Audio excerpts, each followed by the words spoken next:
नगर निगम पार्षद और शहर के मेयर पद के लिए आज चुनाव हो रहे हैं फरीदाबाद में और तमाम पोलिंग स्टेशंस पर मतदाता सुबह से ही मतदान केंद्रों पर पहुंच रहे हैं और अपने मत का प्रयोग कर रहे हैं। इसको लेकर आज हम लोगों के बीच में पहुंचे और लोगों से जाना कि आखिरकार उनके मन में क्या है और किन मुद्दों को लेकर वो आज वोट करने के लिए पहुंचे हैं। तो सुनिए लोगों का क्या कहना है। बड़ा ठंडा माहौल यहाँ पर शहर में तो हर बार माहौल थोड़ा सा ऐसे ही सामान्य सा रहता है, बाकी खाली खाली लग रहा है।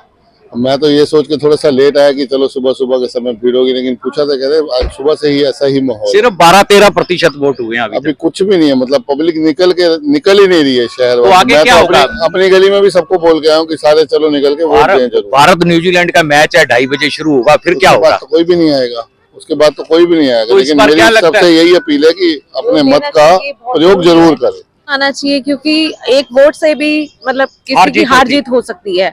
जरूरी वोट तो बहुत जरूरी है, कंपल्सरी है। सारा काम छोड़ के पहले वोट देने आए, ये हमारा अधिकार है। दीपक नरूला।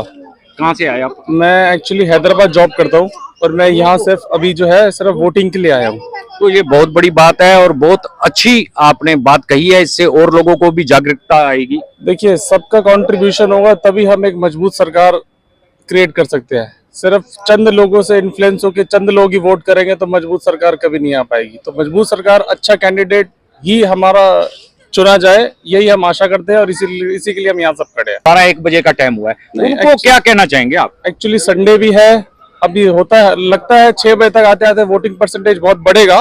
लेकिन हाँ, जो लोग जिनका वोटर ID कार्ड बना हुआ है वो नहीं आ रहे, उनसे सिर्फ अपील ही कर सकते हैं कि आप कृपया आइए, इसमें अपनी भागीदारी दिखाइए और एक मजबूत सरकार का चयन करने में सहयोग करिए। इसमें आइए, 2-4 ओवर मिस करिए। आप जो भी अगर आपको अपडेट लेना है वो ESPN ऑनलाइन आप अपडेट लीजिए, लेकिन वोट जरूर कीजिए। आप वोट डाल दिया आपने? डाल दिया जी। तो कितनी उम्र है आपकी? 91 साल। 91 जी। और खुद अकेले आए हैं वोट डालने? बेटा आया साथ में। बेटा आया है, फिर भी बड़ी हिम्मत है, अकेले आप छड़ी लेकर आए हैं। हाँ, तो वोट तो डालना जरूरी होता है। तो क्या कहना चाहेंगे? वोट की अहमियत आपने तो पता नहीं कितने ही सालों से आप वोट डालते आ रहे हैं, कई दशक हो गए। मैं कॉलेज से इंग्लिश का लेक्चरर रहा हूँ, रिटायर्ड हूँ, और ये वोट की अहमियत सब लोग जानते हैं, बच्चे भी जानते हैं, बड़े भी जानते हैं। लेकिन कुछ नेग्लिजेंस की वजह से, सुस्ती की वजह से वोट डालने में कतराते हैं या डिसाइड नहीं कर पाते कि वोट किसको दे या किसको ना दे। दोनों बातों में से कोई बात हो सकती है।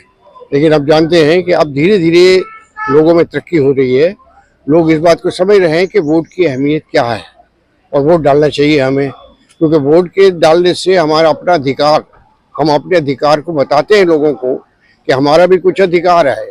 हम भी एक डेमोक्रेटिक कंट्री में रहते हैं, तो डेमोक्रेटिक कंट्री में एक हमारा अधिकार होना चाहिए और ये हमारा अधिकार है।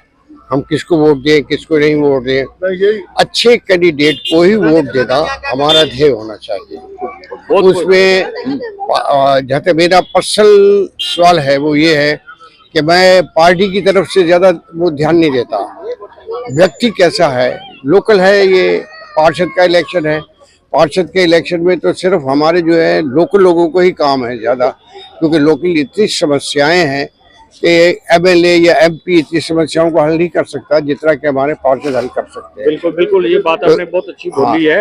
इसलिए पार्षद के वोट देना बहुत ही जरूरी हो जाता है।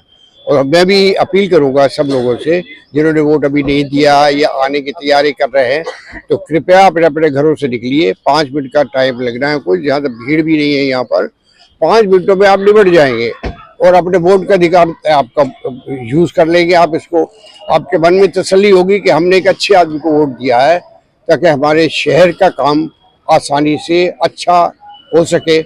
और ये जो स्मार्ट सिटी की जो बात फरीदाबाद की बनाई है, ये पार्षद ही स्मार्ट सिटी को बना सकते हैं और कोई नहीं बना सकता। और आज तक हमारा फरीदाबाद 10 साल हो गए स्मार्ट सिटी नहीं बन पाया, होते हुए भी नहीं बन पाया। कारण यही है कि यहाँ कारपोरेशन हमेशा सुस्त रही है, बिल्कुल निकम्मी रही है, काम नहीं हुआ, जिस वजह से ये सारा हम पीछे हो गए। तो मुझे उम्मीद है कि अब जो नई जनरेशन आ रही है, अच्छे लोगों की जनरेशन है और वो काम करेंगे और फरीदाबाद को फिर नया चांद लगाएंगे। जहां एक तरफ हम वोटिंग कम होने की बात कह रहे हैं, वहीं एक ऐसे वोटर भी हैं जो हॉस्पिटल में जो है दाखिल थे, क्या नाम है इनका, ललित शर्मा जी हैं, और उन्हें पैरालाइज का अटैक हुआ था और हॉस्पिटल में ये दौरे इलाज थे, और अब ये स्पेशल वोट डालने इनके बेटे लेकर आए हैं, भाई लेकर आए हैं, और ये बहुत बड़ी बात है। क्या कहना चाहेंगे, इतना जज्बा बीमार होने के बावजूद? सर, वोटिंग सबसे पहले, वोट देना सबसे जरूरी है, सब खुशियां मनाए, ये हमारा पर्व है और सबको खुशियां मनानी चाहिए। बहुत बड़ी बात कही आपने। क्या तकलीफ हुई आपको और कब आए आप? मेरे को 6-7 महीने हो गए, पैरालाइज हो गया, मैं एकदम अटैक आया मुझे, और मैं यहाँ एडमिट था कम से कम 15-20 दिन एशियन में एडमिट था। अभी कल मुझे रात को मेरा बेटा स्पेशल, नहीं पापा वोट की बहुत वैल्यू होती है, हमें देना चाहिए। मोदी साहब कहते हैं, हमारे जो हमारे सीएम साहब हैं, और मेरा भाई स्पेशल नहीं, ये बोला आपको लेके आए। क्या नाम है आपका? चंदर भाटिया। आप छोटे भाई हैं? हाँ। तो क्या कहना चाहेंगे, भाई को लेके आए हैं वोट डलवाने, वो बीमार भी हैं? ये देखिए, वोट डालना सबका अधिकार है, और वोट डालना इनके लिए भी बहुत जरूरी है और मेरे लिए बहुत जरूरी है। तो मैं इसको इसलिए आज लेके आया हूँ, संदेश देंगे कि वोट जरूर सबको देना चाहिए। बिल्कुल बिल्कुल, thank you so much. Thank you. हाँ, तो ये वो शख्स हैं, वो जागरूक नागरिक हैं जो बीमार होने के बाद हॉस्पिटल से छुट्टी लेकर वोट डालने आए हैं। अगर इस तरह का जज्बा मतदाताओं में देखा जाएगा तो वोट की परसेंटेज शाम तक जरूर बढ़ेगी और संतोषजनक वोटिंग हो पाएगी।